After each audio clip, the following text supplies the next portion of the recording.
Hello everyone, this is Gene and I'm back with another video.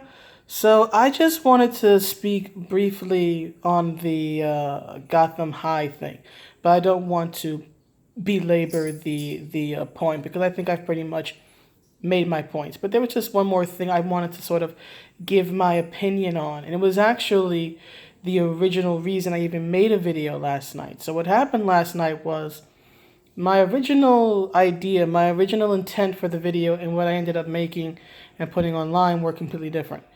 My original video was going to be an angry rant because I think I saw a Yellow Flash video or something like that where it mentioned Bruce being arbitrarily retconned in this story to be Chinese American.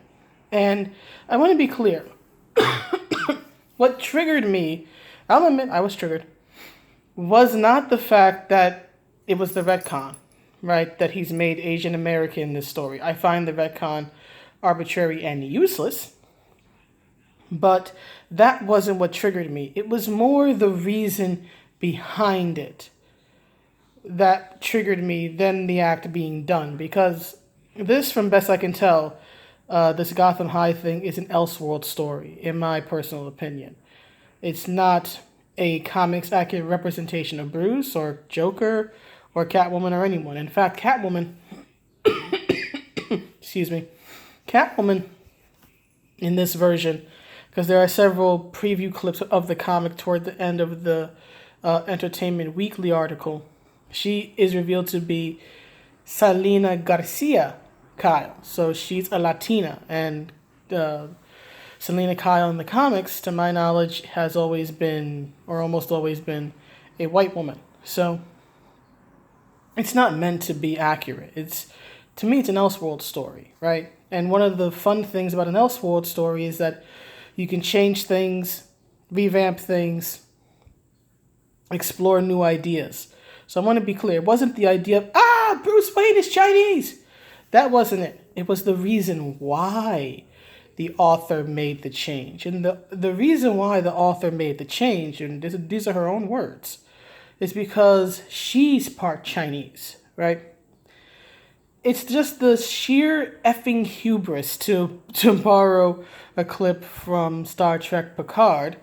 It's the sheer effing hubris of it all to change his ethnicity just to match yours. In fact, I want to read the whole quote that Miss De la Cruz gave, because I can only reference it briefly in my previous video, and I don't like giving information out of context, so I'm going to read the full quote so you all have that information. So in the Entertainment Weekly article, Melissa De la Cruz, who's the writer for Gotham High, is being interviewed by the artist on the book, Patilli. I don't know his first name. I'm not looking it up, so I'm just going to call him Patilli.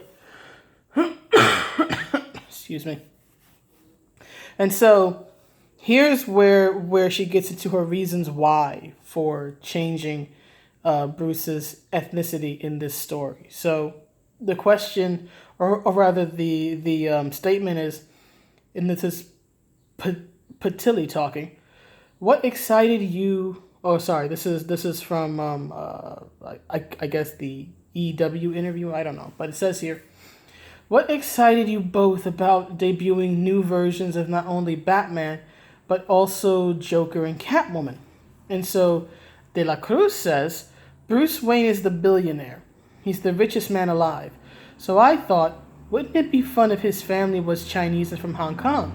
That made it feel real. There's been a big influx of wealthy Chinese people who moved from Hong Kong to Arcadia in Los Angeles, and that's where my mom lives. I'm part Chinese. My brother lives in Hong Kong, so I thought it would be great to put what I know into Bruce Wayne. I just wanted him to be a bit more representative of my background and giving him an authentic family. Alfred is not just his butler, but also his uncle, his gay uncle from Hong Kong. It gives it this fabulous, crazy rich Asian sheen to it. So there are also a few references going through the article about the reason why she changed him. But this is pretty much the meat and potatoes of it, because it felt more real to her if the hero of the story came from Hong Kong. He's a self-insert. She race flipped him to insert herself into the story, and that is what ticked me off, and sort of, I guess, rage fueled me to make a video. Although in the end, it ended up being a bit more humorous in nature, and that's because, as I read through the article, I actually looked at the preview pages of the comic, noticed all the Japanese references for a supposedly Chinese character, and I cracked up. I just started laughing like a loon. And that's why I decided to turn it into a short comical clip in the end, to the tune of "Turning Japanese, I think I'm turning Japanese, I really think so." 80s reference, I'm old, I know. But anyway, so this was what I wanted to talk about, and this is what frustrated me so bad. It's the hubris of it all. It's the vanity of it all, and it's nowhere near as good looking as the 80s artist. She decided that, how do I put it? Let me back up a minute. This change is for no other reason than she wants it, right? She wants to be in the story. She wants to feel represented in some way, which I've already mentioned. Now, there are some times where it makes sense, especially in an Elseworld story, to change the origin of the character. A very good example of this is Superman Red Sun. The question of Superman Red Sun is, what if Superman landed in the Ukraine, in the Soviet Union, in the 50s?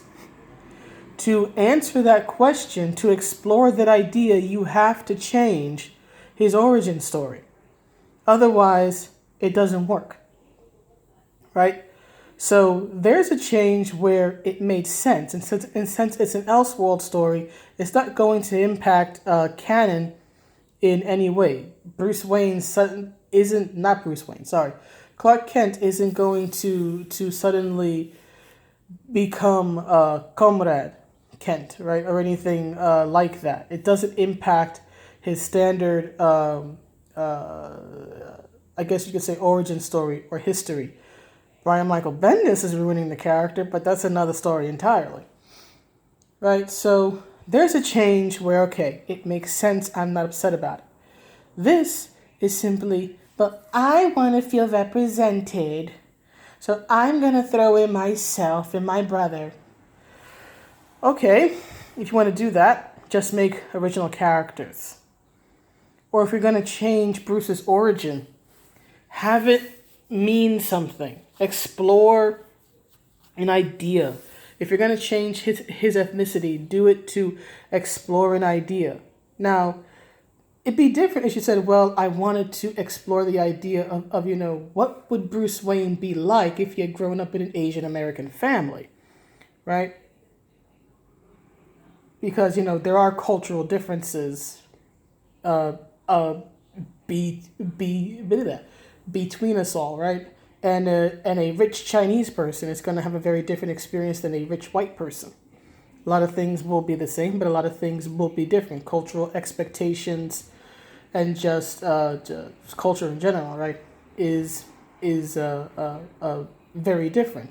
That would be an interesting idea to explore, but that doesn't seem to be what the author's doing here, right? What the author's doing is just changing surface traits so that she doesn't feel left out, which is just plain vanity. I want to read a comment, I should say, on the Turning Japanese video from Dragon Kid 1801. Dragon Kid says, "Why didn't they make a superhero from Hong Kong that found out about Batman, saw how he does what's right even if it puts him at odds with the law, and decided to do the same in his own city? It would add diversity, give a justification to use younger characters, be creative, and give the writers an outlet to discuss politics in an organic way, assuming they actually discuss the topic from every significant angle. If you're gonna make a Batman with ties to Hong Kong, you might as well do that." And I firmly agree.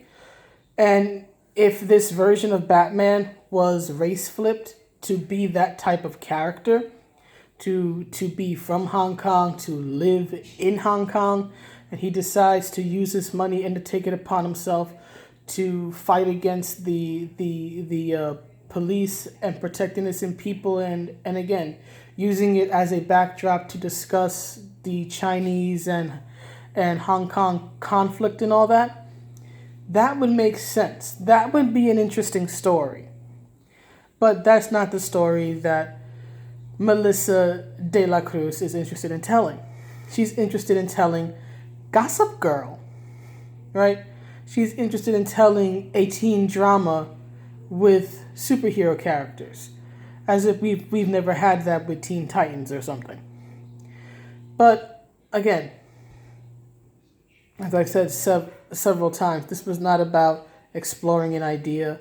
This was not about being creative. This was about her literally just changing his face, right? And just changing his backstory and keeping and taking out whatever elements of his backstory do or don't work for her.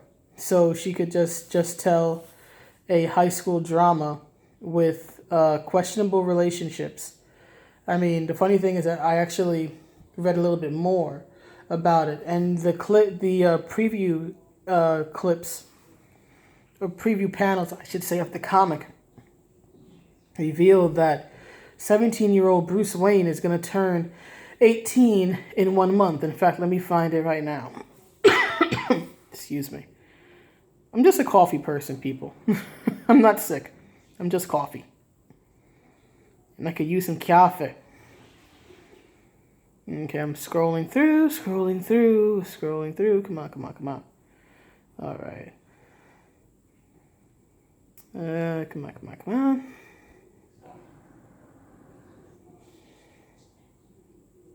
Scrolling. Yeah.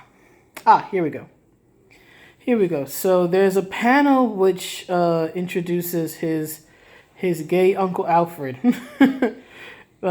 into the story, and it says here, right? Alfred says here, one more thing. No, that was Jackie Chan's uncle. But it says here, here we go. So Uncle Alfred says to Bruce, "You're coming into your trust fund in a month on your 18th birthday." Right? That's what he says here. So this character, this version of Bruce Wayne is effectively 18. He's going to be 18 in a month. So whereas before the story gave or at least the trailer, I should say, gave the impression of, okay, Joker's an adult, Selena Kyle is 16, and Bruce Wayne is 17. No. He's essentially 18. He's going to be 18 in a month. The boy is 18. Right? Joker, Jack Napier is 18, and now Selena's the youngest one at 16. Again, consent laws. I really don't want to read a panel where one or both of these guys are arrested for statutory rape. Consent laws, DC. Do you know them? You're skating on very, very, very dangerous ice here with this story. That's all I have to say about that. But anyway, this is just, again, like I said in my other videos about this is a book that has no audience. The comic audience is going to turn from this. They're not interested in it. And again, the teenage girl interested in two legally adult men is going to turn people off, as what's his face, Jeremy from Geeks and Gamers noted that she's underage, and Joker, Jack Napier, is a legal adult, and that's just squicky, right? So there's that. And then, of course, as I said in my first video about this topic, the people who watch Gossip Girl and who are into these type of comics, or rather, I should say, these type of plots and stories, don't read superhero comics. If they're gonna read a comic, it's gonna be Archie, and they're probably not gonna read that.